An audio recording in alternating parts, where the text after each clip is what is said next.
Hello, my brood.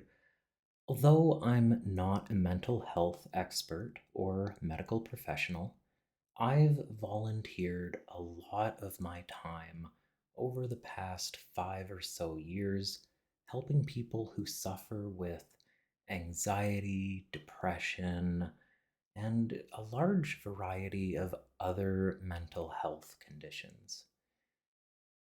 I've also been teaching martial arts for about 15 years now. And as it turns out, the process of becoming a black belt and the process of achieving good mental health aren't so dissimilar from each other. So let's take a few minutes and talk about that today. And just as a reminder, as I said at the start, I'm not a mental health professional. I'm not a medical professional. Everything I say is just from my own perspective and my own experience. And you should speak with your own professionals in your own support teams to help you along your journey. So, we have this joke in karate that we don't start teaching people the martial art until they get their black belt. And while that is certainly a joke, there is actually some truth behind it. You see, when people first come out, they have these fantasies about becoming a black belt and learning to fight and doing these fascinating techniques and learning to jump kick and so many various things. But of course, when they start out, they just need to learn how to walk. And at White Belt, we spend a lot of our time teaching them how to use their front hand in a punch. And then when they get to their Yellow Belt, they learn their backhand, and Orange Belt, both hands, and Green Belt, they learn proper body movement, and Blue Belt, they learn the rotation of the body, and Brown, they bring all those basics together that they learned at white, yellow, orange, green, and blue. And we go through a big grading process, we go through a lot of testing, and then they finally move to their black belt. And they have achieved something amazing. They really, really have. But their very first day as a black belt, we begin teaching them kind of a new way. You see, everyone would just love to jump to their black belt, but getting there takes a lot of intermediate steps. And once you're there, it's not the end of the journey. In fact, getting your black belt is really the beginning of learning and understanding. Once you get to that point, once you've shown that you're able to use the basics, now it's time to learn the advanced. Mental health isn't so different from the process of becoming a black belt. Everyone wants to know the answer to the question, how do I get better? But to get to that answer, we have to go through a journey. First thing, we need to identify that we are facing a challenge. We need to figure out what that challenge is. We need to actually understand the problems that we're facing and why we're facing them. And then we can start to try and find accommodations or treatments or supports or ways to accept. And then we can actually begin implementing those things.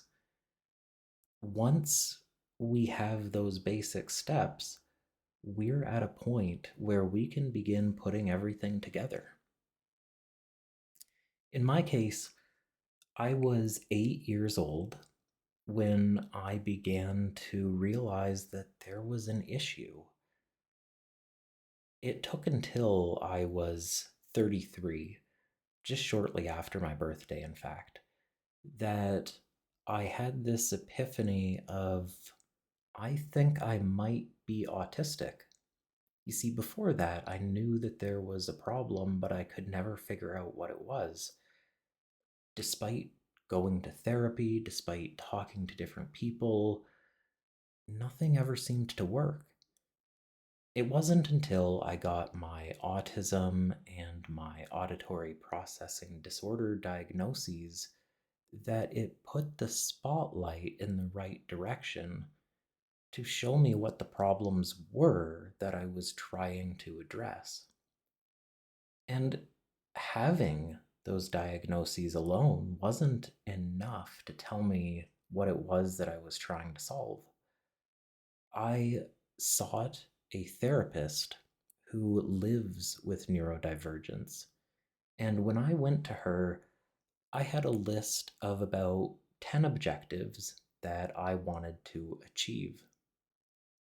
All of these were questions like, what is stimming in my life?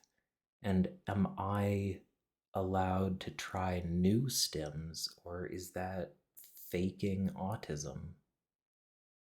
Or another question was, how do I gain friends despite all the trauma that I've had from every previous friendship? It took us about 7 months of working together, talking about these items. About every 2 weeks, we got together to speak about them. And as we went through this process very psychoeducationally, the more that I learned and understood about myself, the better my mental health became. One of the most important lessons I learned was that asking big questions like, how do I get better? Or what's the point? Those questions, the answers to them are extremely complicated and very difficult to get to. But if we ask a small question, like, why is this bothering me? Or why did I react that way? Or why did they react that way?